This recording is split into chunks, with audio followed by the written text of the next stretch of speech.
सभी को प्रणाम। महाकाल युग प्रतिवर्तन प्रक्रिया डे 93।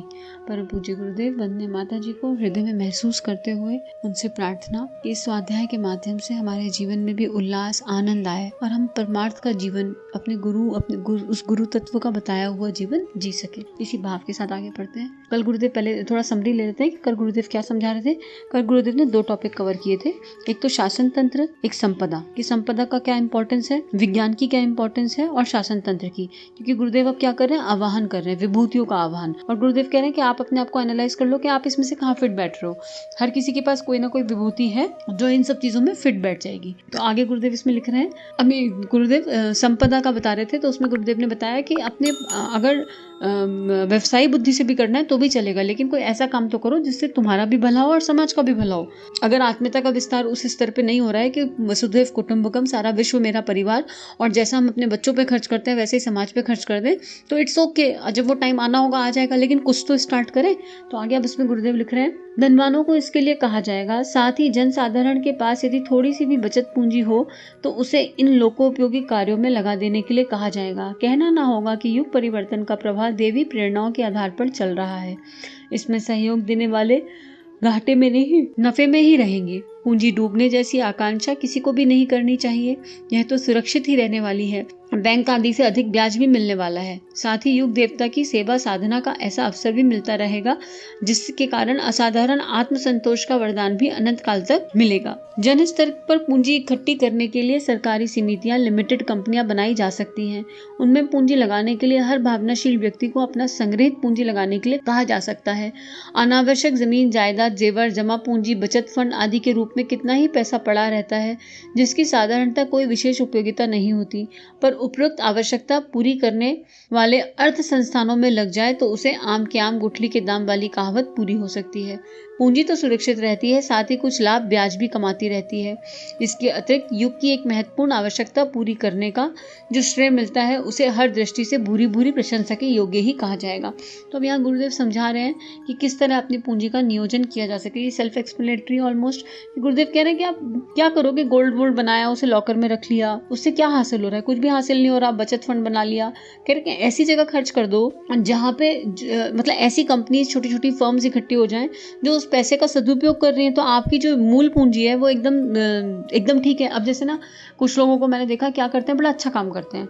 अपना जो जुड़ा हुआ पैसा है उसकी एफडी बनवाई, और जो उसका इंटरेस्ट आ रहा है उसको फिक्स रूप से उस इंटरेस्ट पे अपना अधिकार नहीं मानते। उस इंटरेस्ट को माता भगवती भोजनालय, शांति कुंज में दे देते हैं या किसी अच्छे काम में लगा देते हैं।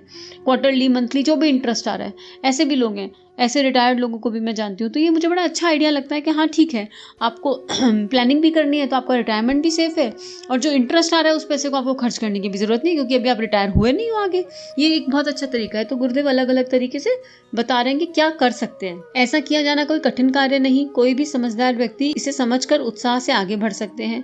जिस कार्य और उद्देश्य के लिए प्रयास किया जाना है उसके लिए लाभ का लोभ छोड़कर, बल्कि थोड़ा बहुत घाटा उठाकर भी सहयोग करने की इच्छा रखने वाले भावना संपन्न व्यक्तियों का देश में अभाव नहीं है। फिर पूंजी की सुरक्षा के साथ साथ लाभांश का भी सुनिश्चित होने पर तो व्यवसाय बुद्धि से भी संपन्न लोग इसमें उल्लेखनीय सहयोग दे सकते हैं। गुरुदेव बता रहे हमारे देश में ऐसे लोग भी हैं जो जिसमें अगर परमार्थ हो रहा हो तो थोड़ा बहुत अगर उन्हें घाटा भी हो रहा हो तो उन्हें एक्सेप्टेबल है कि कम से कम किसी का तो कुछ फायदा हो रहा है। तो जहाँ पे इस भावना के लोग हैं वहाँ अगर हम ऐसे आइडियाज निकाल रहे हैं जहाँ पे लाभ होने की भी चांसेस हैं, तो फिर ऐसे में बहुत सारे लोग, बहुत सारे बिजनेसमैन जिनके पास पूंजी है लगाने के लिए, उनको समझ नहीं आ रहा, वो सब निकल के आ सकते हैं। प्रतिभा एक विशिष्ट और अतिकृत विभूति है। कुछ लोगों के व्यक्तित्व ऐसे साहसी, सूर्तिवान, सूक्ष्मदर्शी, मिलनसार, क्रियाकुशल और प्रभावशाली होते हैं कि वे जिस काम को भी हाथ में लें उसी आधार पर गतिशील बनते चले जाते हैं और सफलता के उच्च शिखर तक पहुंचा देते हैं। इसी विशेषता को प्रतिभा कहते हैं। देखिए गुरुदेव फिर से बता रहे हैं कि प्रतिभा क्या है, कि प्रतिभा एक विभूति है प्रतिभा, और जो आपको केवल परमार्थ काम के लिए मिली है, अपने लिए नहीं मिली। एक स्पेशल क्वालिटी है आपके अंदर। और गुरुदेव कह रहे हैं कि कुछ लोगों के व्यक्तित्व भी ऐसे होते हैं कि वो जो भी काम हाथ में लेंगे ना वो बिल्कुल बेस्टेस्ट वे में एग्जीक्यूट होगा और हाईएस्ट। क्यों? क्योंकि उनके व्यवहार में साहस भी है, स्फूर्ति भी है, सूक्ष्मदर्शी भी है, मिलनसार भी है। क्वालिटी बता रहे हैं गुरुदेव उन लोगों की। तो इसी विशेषता को प्रतिभा कहते हैं। गुरुदेव कह रहे हैं यही प्रतिभा है। सूझबूझ, आत्मविश्वास, कर्मठता जैसे अनेक सद्गुण उनमें भरे रहते हैं। आमतौर पे ऐसे ही लोग महान कार्यों के संस्थापक और संचालक होते हैं। सफलताएं उनके पीछे छाया की तरह फिरती हैं, क्योंकि उन्हें ज्ञान होता है कि कठिनाइयों से कैसे निपटा जाता है और उसे सरल कैसे बनाया जा सकता है। हाँ, ये बात बिल्कुल सही है कि जिसके अंदर ये सारे गुण आ गए, क्योंकि ये सारे आत्मा के गुण हैं कहीं ना कहीं मूलभूत। आत्मा का प्रकाश जिसमें जागृत हो गया है इस स्तर पे बिल्कुल गहराई से, उसको फिर किसी कठिनाई से दिक्कत नहीं आएगी। वो तो बस कोई प्रॉब्लम आई तो उसका वो चिंतन प्रॉब्लम पे नहीं करेगा, चिंतन सॉल्यूशन पे करेगा। प्रॉब्लम तो पता ही है कि आ गई, और चिंतन सॉल्यूशन की तरफ लग जाएगा। आगे इसमें गुरुदेव लिख रहे हैं, प्रतिभावान व्यक्तियों में चिंतन को क्रिया में बदल देने की विशेषता होती है। जहाँ संभावना नहीं दिखाई देती वे वहाँ मार्ग खोज निकालने में उन्हें रस आता है। एग्जैक्टली यही बात गुरुदेव लिख रहे हैं ना, जो उन्होंने बुलवा दी। जिन प्रसंगों को कठिनाई कहकर सामान्य लोग उनसे बचने का प्रयास करते हैं, प्रतिभावान की इच्छा उनमें घुसकर कुछ कर दिखाने की होती है। हर कठिन प्रयास को वे अपनी कसौटी का एक सुअवसर मानकर उत्साह पूर्वक उसमें पिल पड़ते हैं। ये लाइफ में भी कभी कोई चैलेंज आता है ना, इस मार्ग पे आप चलते हो तो आप उसे चैलेंज नहीं, उसे ब्लेसिंग मान लेते हो कि अरे वाह ये ब्लेसिंग आई, अच्छा यहाँ से सीखना है, चलो सीख लेते हैं और आगे बढ़ते हैं, और फिर लाइफ बहुत सुंदर हो जाती है। तो गुरुदेव इसी अप्रोच को हर जगह लगाने के लिए कह रहे हैं कि कोई भी समस्या आ रही है, कोई भी जिसे आप समस्या देख रहे हो उसे समस्या देखना बंद कर दो। पहले तो वो समस्या नहीं है, वो आपको ऊपर उठाने, आपको कुछ नया सिखाने के लिए एक चैप्टर है लाइफ का। तो उसे एक चैप्टर की तरफ लो, उसको समझो, और एक बार उसको समझ लिया तो उसके बाद केवल सॉल्यूशन पे चिंतन करो। योग्यता का अधिक से अधिक उपयोग प्रतिभा संपन्न व्यक्ति कर लेते हैं। बड़ी योग्यता वाले अन्य व्यक्ति जहां किंतु परंतु करते हुए सोचते रह जाते हैं, वहां प्रतिभा संपन्न व्यक्ति थोड़ी योग्यता का भी प्रयोग चमत्कारिक ढंग से करके काम फतह कर दिखाते हैं। यही कारण है कि विश्व का इतिहास प्रतिभावानों का इतिहास कहा जाए तो अनुचित नहीं होगा। किसी भी क्षेत्र में उनकी विभूति समान तीव्रता से अपना प्रभाव दिखाती है। गुरुदेव कह रहे हैं योग्यता बहुत लोगों में है, बहुत लोगों की, और बहुत क्या हर इंसान में एक योग्यता है, किसी न किसी में कुछ ना कुछ क्वालिटी है, लेकिन उसका उपयोग कौन कर पाया, जिसमें ये सारे गुण हैं जो गुरुदेव ने अभी पीछे बताए। प्रतिभाशाली व्यक्ति ही सफल राजनेता, संत, समाजसेवी, साहित्यकार, कलाकार, व्यवसायी, व्यवस्थापक होते देखे गए हैं।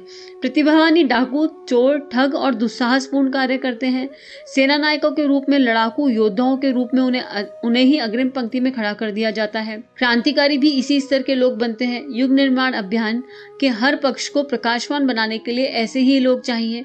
प्रतिभाशाली तत्व जहाँ कहीं भी चमक रहे हो, वहां से उन्हें आमंत्रित किया जा रहा है। वे अपने ईश्वरीय अनुदानों को निरर्थक विडंबनाओं में खर्च न करें, वरन उसे नव निर्माण के ऐसे महान प्रयोजन में निरत करें जिससे समस्त संसार का हित हो सके। गुरुदेव कह रहे हैं प्रतिभा है और उसके साथ सद्बुद्धि आ जाए तो आप सब कुछ कर सकते हो, क्योंकि कोई भी वर्ग हो, अगर एक चोर चोरी भी कर रहा है ना तो उसे प्रतिभा चाहिए, मतलब नकल के लिए भी अकल चाहिए। गुरुदेव कह रहे हैं आप फिर चाहे संत हो चाहे राजनेता हो, आप किसी भी रोल को प्ले कर रहे हो, लेकिन अगर आप रोल कोई भी प्ले कर रहे हो, लेकिन अगर आपकी सोल जागृत है, राइट, और आप आप सोल टू सोल चल रहे हो लेकिन प्ले रोल कर रहे हो, तो फिर आपको कोई दिक्कत आएगी नहीं जीवन में, और क्योंकि आपके भीतर वो दिव्य प्रकाश जागृत हो जाएगा जिससे सारे गुण उत्पन्न होते हैं। तो गुरुदेव ऐसी आत्माओं का, ऐसी चेतनाओं का फिर से आवाहन कर रहे हैं। अब ये लास्ट पैराग्राफ में गुरुदेव बता रहे हैं और किताब को पूर्णता की ओर ले चल रहे हैं। सातों विभूतियों के क्षेत्र में संसार की करोड़ों प्रतिभाएं आती हैं। उन्हें प्रत्यक्ष या परोक्ष रूप से प्रभावित करने की कार्य साधारण नहीं असाधारण है, पर इतना महत्वपूर्ण कि उसे किए बिना लक्ष्य प्राप्ति के लिए कोई और मार्ग नहीं। जनसाधारण को उठाने का कार्य आरंभ से ही चल रहा है और अंत तक चलता रहेगा, पर उतना पर्याप्त नहीं। युग परिवर्तन जैसे बड़े कार्यों के उत्तरदायित्व और बाहर सामर्थ्य संपन्न लोग ही संभाल सकते हैं। युग निर्माण योजना की विचारधारा और क्रिया पद्धति विभूति संपन्न लोगों तक पहुंचाई जानी चाहिए। खोज खाज कर उन्हें प्रभावित किया जाना चाहिए। तथ्यों की प्रस्तुतिकरण ठीक ढंग से किया जाए तो महाकाल का आवाहन वह भली प्रकार समझ सकते हैं और अपने समर्थ योगदान देकर कार्य की प्रगति में कई गुना गति ला सकते हैं। ये लास्ट पैराग्राफ था। यहाँ किताब जो गुरुदेव ने लिखा वो भावपूर्ण हुआ। और इस पैराग्राफ में गुरुदेव कह रहे हैं अगर कोई किताब पूरी पढ़ने के बाद भी कहता है कि हमें क्या करना है, हमें समझ नहीं आ रहा, तो फिर से सुन ले, एक बारी पूरी किताब को सुन ले, क्योंकि इसमें जगह जगह गुरुदेव ने सूत्र दिए हैं। हर चैप्टर में एक सूत्र है। अगर हम हल्का हल्का मोटा मोटा ले लें, समझने की कोशिश करें, तो पहले तो ये आवाहन है, फिर गुरुदेव ने महाकाल का रोल बताया, फिर गुरुदेव ने बताया कि नया अवतार कैसे आएगा, निष्कलंक अवतार होगा, आपके प्राणों में बहने लगेगा, हमारे प्राणों में भाव के रूप में बहने लगेगा। फिर सतयुग कैसे आएगा? भावनाओं के परिष्कार से आएगा। गुरुदेव बता रहे हैं महाकाल को रौद्र होना पड़ा, लेकिन उसके पीछे मूल भाव क्या है? माँ का प्रेम, महाकाल का प्रेम। जैसे माँ का प्रेम ही रहता है ना, बच्चे के लिए कुछ भी करे, ऐसे ही भले ही वो उनका रौद्र रूप दिख रहा हो, लेकिन उनका मूल भाव प्रेम है। और जहाँ विध्वंस है वहाँ सृजन पहले है। कोई चीज जब पूरी टूटती है तो उसका मतलब वहाँ कुछ नया बनना है। ये सारे पॉइंट गुरुदेव ने इसमें किताब में अलग अलग तरीके से, अलग अलग एग्जाम्पल्स के माध्यम से समझाए। और गुरुदेव ने 3 शत्रुओं की बात करी, सबसे इंपॉर्टेंट लोभ, मोह और अहंकार, कि इनसे बाहर निकलना बड़ा मुश्किल होता है। इनको कैसे काटा जाए? विवेक की तलवार गुरुदेव ने बताया। फिर गुरुदेव ने परशुराम बताए, परशुराम का एग्जाम्पल लेके बताया कि क्या था वो, कि 21 बार में दोहन करूंगा, 21 बार में लोगों को मारूंगा। मतलब हमारे भीतर बार बार जो हमारी नेगेटिव एनर्जीज हैं, जो नेगेटिव कुसंस्कार हैं, बार बार मुंह उठाएंगे, लेकिन हमें विवेक रूपी तलवार से उनको बार बार खत्म करना है। गुरुदेव ने हमारे भीतर के सत्यत्व का जागरण बताया कि जब सत्यत्व जाग जाता है तो फिर महाकाल कितने खुश हो जाते हैं। अलग अलग हर चैप्टर में गुरुदेव ने आवाहन ही किया है। और सबसे इंपॉर्टेंट एक चीज गुरुदेव ने इसमें बताई कि अपने परिवारों में उच्च आत्माओं का जागरण ऑलरेडी हो चुका है। मतलब जो आजकल के बच्चे हैं, आप देख रहे होंगे, जो हम लोगों के बच्चे हैं ना, उनमें कुछ विशेष है। अगर हम उसे समझ पाए और उन्हें सही से सींच पाए, उन्हें सही मार्गदर्शन दे पाए, और ये मान लें कि अब ये बच्चे जो आए हैं, इन्हें महाकाल के काम के लिए भेजा गया है, ये महाकाल का काम करने ही आए हैं, तो ये बात गुरुदेव इसमें बता रहे हैं। लेकिन अब उसके लिए क्या करना पड़ेगा? ममता से ऊपर उठना पड़ेगा ना, फॉल्स ममता, फॉल्स आइडेंटिटी से ऊपर उठना पड़ेगा। एक गुरुदेव ने बोला अब बीच का रास्ता नहीं है, 2 में से 1 का चुनाव। अभी 2 ही रास्ते हैं, करो या मरो। नहीं होगा तो फिर उल्टे को उलट के सीधा करेंगे, नहीं तो फिर वो अपने आप ले आएंगे। गुरुदेव ने बताई ये बात कि अब या तो अब जो नर पिशाच नर पशु बन के अब जीने का समय नहीं रह गया, अब खत्म। अब या तो महाकाल की योजना में लगो, नहीं तो फिर जब महाकाल अपना रौद्र अवतार दिखाएंगे तो उसमें बह जाएंगे सब। जिनको जो नहीं समझ में आ रहा है, जिनको अलार्म कॉल है, वेकनिंग कॉल है, अलार्म ऑलरेडी बज रहा है और नॉन स्टॉप हमारे सिर पे बज रहा है, हर पल बज रहा है। अगर हम इस अलार्म से अभी नहीं उठ रहे और इसको बार बार स्नूज करते रहेंगे, चलो कल कर लेंगे, चलो कल कर लेंगे, तो फिर ये स्नूज करते करते जीवन खत्म हो जाएगा, पता भी नहीं चलेगा। तो यही गुरुदेव बता रहे हैं, यही गुरुदेव हमें समझा रहे हैं इस पूरी किताब से। और बहुत पूरे दिल से, अंतरात्मा से प्रार्थना कि इस किताब के, ये खाली किताब नहीं है, ये गुरुदेव की भावनाएं हैं, ये महाकाल के विचार हैं, भाव हैं, हमारे भीतर उतरे और इतनी गहराई से उतरे, इतनी गहराई से उतरे कि बस अब हम अगर सो रहे हैं तो जाग जाएं। सोतों को जिसने चला दिया, चलतों को जिसने दौड़ाया, जो बदल रहा है सृष्टि चाल। जय महाकाल, जय महाकाल। तो यही प्रार्थना है कि अगर हम सो रहे हैं तो हम जाग जाएं, हम जग रहे हैं तो हम चलने लगे, और हम चल रहे हैं तो हम दौड़ने लग जाएं। बस इसी भाव के साथ आज पूर्णाहुति, तो क्या किताब लास्ट है, पूर्णाहुति कभी नहीं होती, लेकिन महामृत्युंजय मंत्र लेते हैं 3 और महाकाल से प्रार्थना करते हैं पूरे विश्व की सुरक्षा की प्रार्थना, और सबके भीतर देवत्व का उदय हो इसकी प्रार्थना, और सब जगह सुख और स्वास्थ्य और समृद्धि हो इसी की प्रार्थना करते हुए 3 महामृत्युंजय मंत्र ले लेते हैं।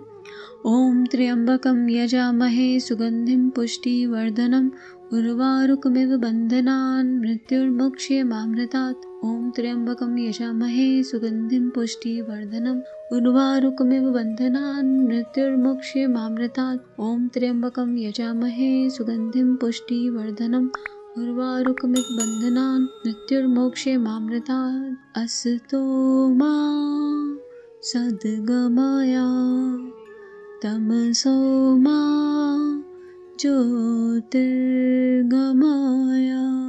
मृत्युर्मा अमृतं गमया। ओम शांति शांति शांति। हे प्रभु, हमें असत्य से सत्य की ओर, अंधकार से प्रकाश की ओर और मृत्यु से अमृत की ओर ले जाइए। इसी प्रार्थनाओं के साथ किसी नई किताब के साथ पुनः मिलेंगे। सभी को बहुत बहुत आभार, बहुत बहुत धन्यवाद।